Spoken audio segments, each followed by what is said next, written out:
안녕하세요. 부동산 차트의 아인슈타인입니다.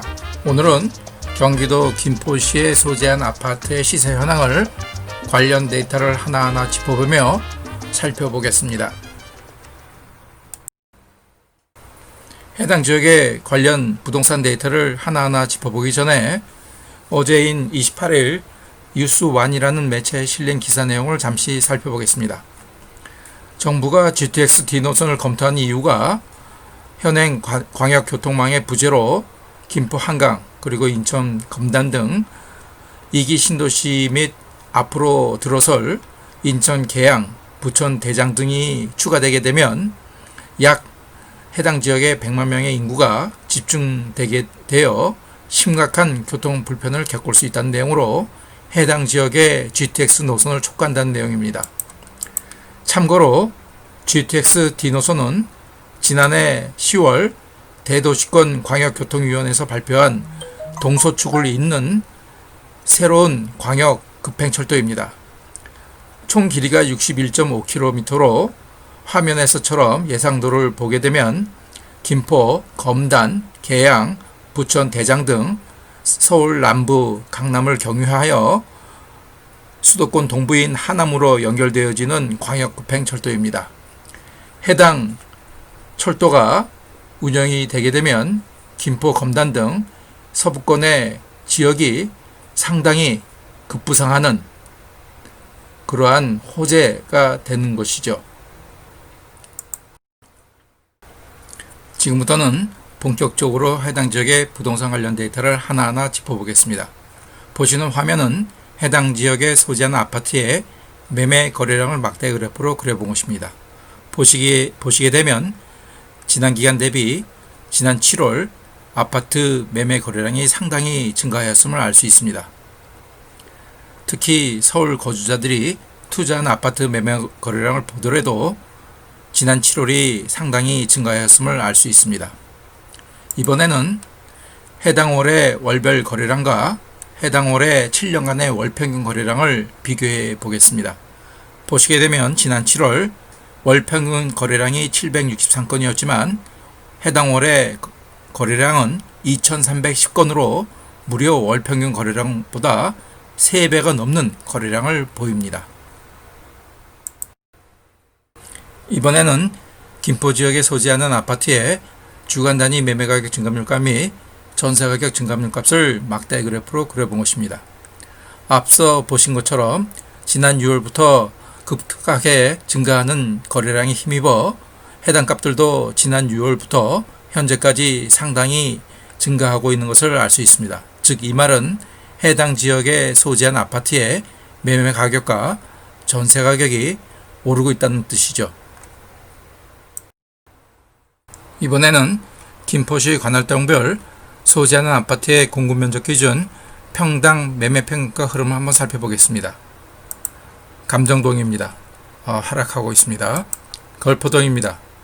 6, 7월 상승하는 폭이 상당히 좋습니다. 고촌읍입니다. 역시 6, 7월 대폭 인상됩니다. 구례동입니다. 역시 마찬가지로 6, 7월 상당히 상승합니다. 마산동입니다. 역시 6, 7월 많이 오르고 있습니다.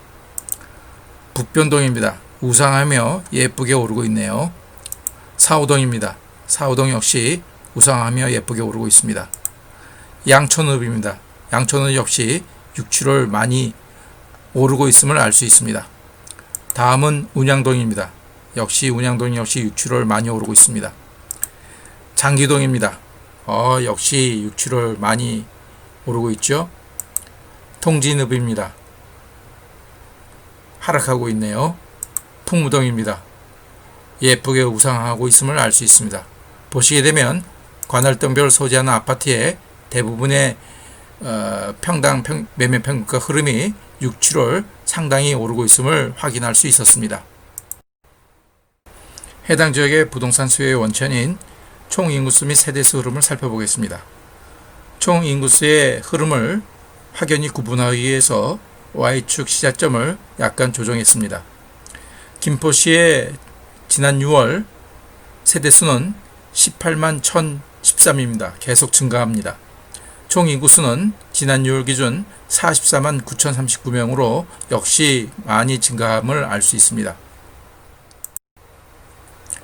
실제 어느 지역에서 순이동자 수가 증가하여 김포시의 총 인구수가 그리고 세대수가 증가한지를 살펴보니 지난 7월 기준 김포시로 전입 오는 전출 지역은 강서구, 서울 강서구, 그리고 인천 서구, 경기 부천시 순으로 많았습니다. 해당 지역에서 오는 순이동자 수를 지난 기간별로 그려보니 역시 계속 증가함을 알 수 있습니다. 이번에는 김포시의 아파트 및 오피스텔의 적정 수요 대비 입주가 확정된 공급 물량이 연도별로 얼마나 되는지를 살펴보겠습니다. 지난해 2019년입니다. 지역 적정 수요 대비 과잉된 물량이 공급되었습니다. 올해 2020년에는 적정 수요 대비 상당히 많은 물량이 공급 예정되어 있습니다. 내년 2021년에는 지역 적정 수요 대비 약간 많은 물량이 입주가 확정되어 있습니다. 내후년 2022년도에도 지역 적정 수요 대비 예정된 입주가 확정된 공급 물량이 많습니다. 이번에는 지난 기간 미분의 홀수가 얼마나 있는지를 살펴보니 지난 6월 기준 많이 감소하였음을 알 수 있습니다. 오늘 영상의 마지막 순서로 김포시에 소재하는 아파트를 평형대별로 어느 아파트 단지가 가장 비싼 대장 단지인지를 실거래가 기준으로 일반 매매로 실거래 신고분과 분양 입주권으로 신고된 분을 구분하여 비교해보면서 평형대별로 살펴보겠습니다. 20평형대입니다. 20평형대에서는 일반 매매 신고분은 6억 2천만원, 분양 입주권으로 신고된 분은 6억 1천만원, 따라서 20평형대에서는 일반 매매로 실거래 신고된 분 중에서 풍무동 소재 풍무 센트럴 푸르지오 전용면적 72.9두를 하나 평방미터 물건이 6억 2천만원으로 제일 비싼 대장단지입니다. 참고로 해당 물건은 이번 달에 계약되어 신고되었습니다. 30평형대에서는 일반 매매 신고분은 7억 5천, 분양 입주권으로 신고된 분은 7억 7천, 따라서 30평형대에서는 분양 입주권으로 거래되어 신고된 분 중에서 걸포동 소재 한강 메트로 자이 2단지 전용면적 99.78 평방미터 물건이 7억 7천 228만원으로 제일 비싼 대장단지입니다. 해당 물건은 지난 7월에 계약되었습니다. 이번에는 40평형대를 살펴보겠습니다. 40평형대에서는 일반 매매 신고분은 7억 8천, 분양 입주권으로 신고된 분은 8억 7천, 따라서 40평형대에서는 분양 입주권 거래 신고된 분 중에서 걸포동 소재 한강 메트로 자이 2단지 전용면적 129.20 평방미터 물건이 8억 7,740만원으로 가장 비싼 대장단지임을 알 수 있습니다. 이번에는 50평형대입니다.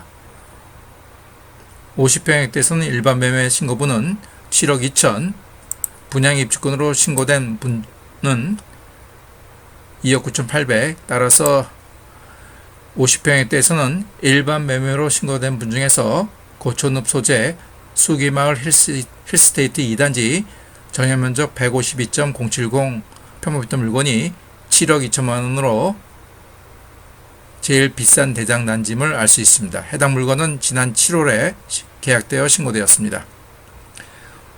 오늘 오랜 시간 시청해 주셔서 감사합니다. 오늘 영상은 여기까지입니다. 감사합니다.